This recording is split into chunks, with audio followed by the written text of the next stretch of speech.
Hello students, आज ही ना एक आर्टिकल सर्कुलेट हो रहा है, मतलब कल रात से ही, कि इस बार नीट के एग्ज़ाम जो है वो एनटीए नहीं, नेशनल टेस्टिंग एजेंसी नहीं, बल्कि एनएमसी, नेशनल मेडिकल कमीशन करने वाले हैं, ऐसा मैसेज सर्कुलेट हो रहा है।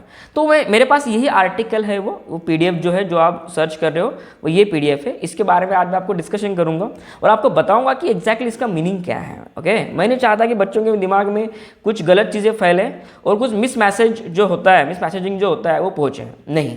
तो first of all, I am Tejas Gawande, मैं फिजिक्स पढ़ाता हूँ वर्धा डिस्ट्रिक्ट में। ओके, चलो अभी आर्टिकल पे आते हैं। अब ये आर्टिकल क्या कह रहा है बच्चों, देखो। अब एक्चुअली ये ना एक ड्राफ्ट है, जो क्या कहते हैं, seeking comments of the stakeholders on the propose of draft regulations related to national medical commission regulation of undergraduate medical examination board. पहली बात तो बच्चों, दिस इज ड्राफ्ट। ड्राफ्ट मतलब रूल नहीं होता है, ठीक है।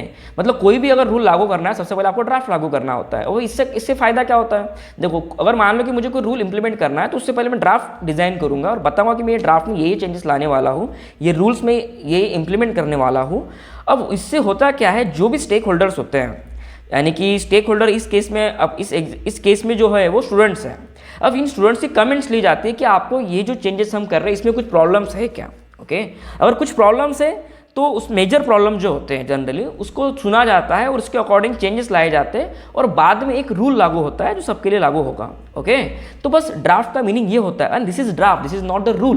पहली बात तो ये समझो, ठीक है। मेरा फेस नहीं दिखाई दे रहा होगा आपको, मेरा शक्ल ला लेता हूँ थोड़ी सी, ताकि ओके चलो नेक्स्ट। अब इस ड्राफ्ट के कुछ जो भी इंप्लीमेंट होने वाली चीज़ें उसके बारे में पढ़ते हैं। बाकी फर्स्ट चैप्टर सेकंड चैप्टर कुछ काम का नहीं है।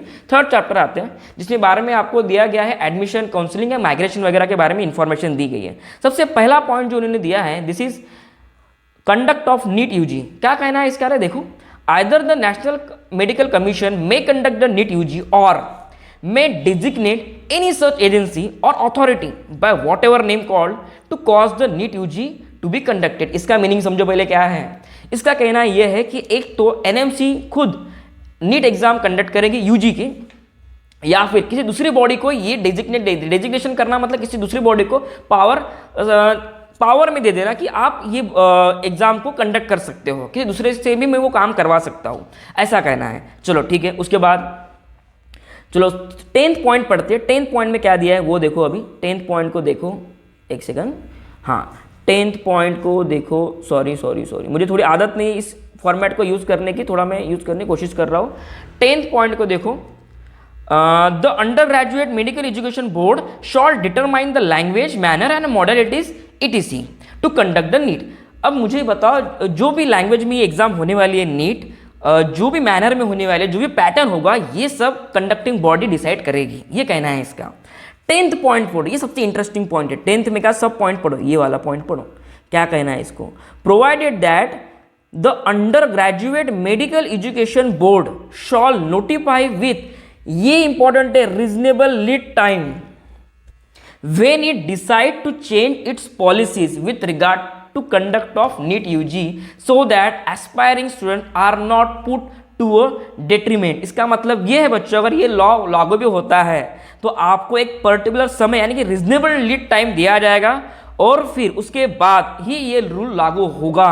तो यहाँ पे घबराने की बात नहीं है। 10 दिन पहले, 1 महीने पहले या 2 महीने पहले कभी इतना बड़ा चेंज नहीं आता है, ठीक है। तो यहाँ पे उन्होंने साफ साफ बता दिया है कि ऐसे होने वाला है।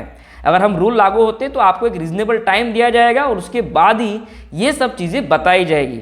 ओके, उसके बाद नेक्स्ट पॉइंट पढ़ते हैं। एलिजिबिलिटी क्राइटेरिया दिया गया है कि आपका 10+2 होना चाहिए, तभी आप नीट एग्जाम दे सकते हो। हाँ, ये इंपॉर्टेंट है, break of tie in marks at NEET UG. Suppose 2 बच्चों को सेम मार्क है, तो किस बच्चों को एडमिशन मिलेगी, तो पहले तो बायोलॉजी के मार्क्स देखे जाएंगे, जिसको बायोलॉजी में ज़्यादा मार्क्स है तो उसे एडमिशन दे देंगे। उसके बाद केमिस्ट्री में अगर सबसे ज़्यादा मार्क्स है, सेम मार्क, बायोलॉजी में भी सेम मार्क है, ओवरऑल स्कोर भी सेम मार्क है, तो केमिस्ट्री के मार्क देखे जाएंगे।